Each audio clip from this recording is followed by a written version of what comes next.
بسم اللہ الرحمن الرحیم۔ آئیے 1 منٹ نہج البلاغہ کے ساتھ گزاریے۔ حکم و مواعظ کی تیسری حکمت میں امیر المومنین علیہ السلام نے 8 کمزوریوں کی طرف اشارہ کیا ہے، اور یہ اشارہ حقیقت میں بچنے کے لیے تلقین ہے کہ آپ ان سے اپنے آپ کو بچائیں۔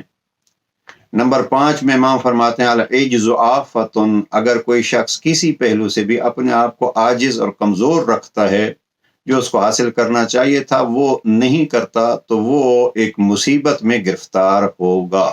لہٰذا اپنے آپ کو قوی بنائیے، اپنے آپ کو عاجز مت بنائیے۔ پھر ساتھ ہی امام فرماتے ہیں کہ وَالصَّبْرُ شُجَاعَةٌ، اور اگر کوئی چیز حاصل نہیں ہوتی تو صبر سے کام لینا یہ بہادری اور یہ شجاعت ہے۔